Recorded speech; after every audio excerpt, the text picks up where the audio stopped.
All right, I thought today was a good work day.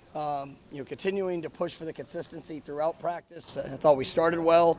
Um, there were a couple periods there in the middle. We got to be much sharper, just in communication.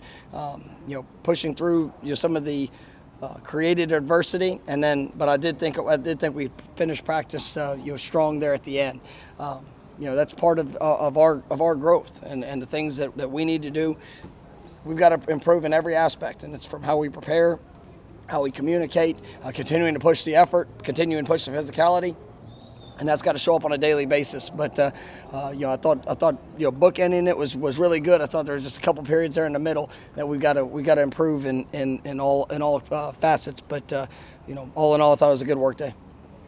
When you watch Cunningham on film, what is it about him that stands out first and foremost? Yeah, I mean, he's such an electric player. He's got a great arm. He can push the ball down the field. Very accurate in the vertical passing game. What he does with his feet. I mean, there's few people out there that can do that. And he's played so much. He's tough. He does. You see times where he takes a lot of contact, and there's times that you just see him pop right up, and I think that speaks to who he is, the competitor that he is. But he's just a very dynamic football player, with his arm and obviously with his legs. Beyond him on offense, what else did you talk about? I mean, you see their skill position. Some new faces there. The guys that have good ball skills. Guys, I mean, the tight end is we've seen him before. I mean, he's a really good football player, and what he does in the run game, what he does in the passing game. Running backs, very capable, hard runners. They've got a very experienced offensive line that's returning. That they are really good at what they do within their schemes. Big outside zone nakeds. I mean, play action shots, and I mean these guys they run it well. And they've had a few missed opportunities here early in the year, but it's an offense that's very dangerous. Were you guys able to do anything over the weekend at all, or did you just pretty much? I gave the guys Friday and Saturday off. Intentionally. We came back Sunday, and we had our normal Sunday practice. A little bit different. I wanted the guys to have 2 days off and or back-to-back days off, and then we came. Back last night, treated as a normal Sunday. Now, obviously, it's a quicker turnaround here today. I thought the guys handled that well, and puts us in position that tomorrow will be our Wednesday, and we'll continue to progress on with the week. Has this time been helpful in terms of getting guys? I think so. I mean, there were guys that have been a little banged up. Johnny, coming off the game last week, didn't do very much. It was I talked about a lot of the toughness that our guys put on display, and being able to prepare themselves for the last game. And guys like Maurice Smith, Johnny, Duke, I mean Cooper, I mean those guys. So it's good to kind of have a little bit of time for them to heal up, and it was good. And like Darius Washington was one that, I mean, he was available, but I'm glad he didn't necessarily have to play last week. And you see the confidence starting to build with him, as it's going, as we've been moving forward. So it was a good all in all week. Yes. That's such an early time to have a bye week, I guess, in the season, but has it lined up well, do you think, for you guys? I actually loved our schedule. Like whenever it was somewhat intentional in playing the week 0 game, but you got 4 weeks of camp. We played 2, so you got that 6-week set. You get a few extra days.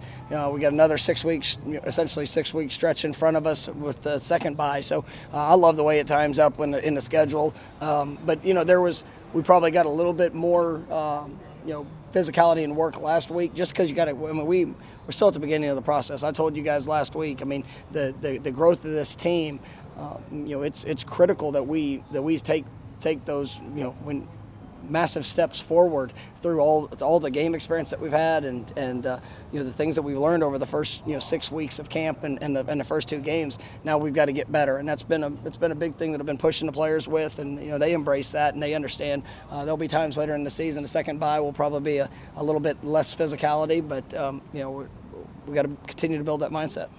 Some interesting results around college football, and I guess it speaks to how you got to bring it every single Saturday, because anybody seems like could be beat. What's the key to that consistency to I mean, it's. I believe it's how you work. It's a mindset, and you know, and everybody's going to say the right thing. But is it consistently showing up on the practice field? Is it showing up in the meeting room? Is it showing up in the classroom? Are you willing to push on the things, you know, sometimes that you might not even think are important? Are you willing to give your best? Because when you show up on playing a college football game, I don't care, you know, anything that's happened before. You get one opportunity, and you know, there's teams that, you know, that are very talented that, you know, that have been beat before by less talented teams. We've experienced that, you know, in my time here, you know, in the past, and that's where we talk to our players. It's got to be your mindset. What is your objective? What are you there to do for that given day, and what have you done to prepare to be your best in that moment? But you know, there's no question. I mean, there's a lot of parity in college football, but you know, I mean, you got to bring your A game. I don't care who you're playing, when you're playing. It's critically important. Malik Feaster, is he starting to get comfortable? He is, and so, you know, you take into account, you know, some guys that young guys, newcomers in the program. Last week that was important as guys that were, you know, trying to get back healthy and to continue growth. But you know, guys like Malik that were trying to establish, all right, what is this role? What is identity going to be? You know, last week I was asked about Darren Williamson. You know, he was hurt during fall camp and, you know, and unavailable, but for a handful of days. I mean, he got better with last week, and you know, he's going to make an impact. I don't, whatever that role is Friday night, he's put himself in a position through the consistency, through the work, and I mean, you know, Malik, different guys like that are also in that same kind of category, and so you know, it's been really good to see some of those guys emerge, and you know, we'll see where that role goes by throughout the rest of this week. All right, thanks for the one more question. I appreciate you guys.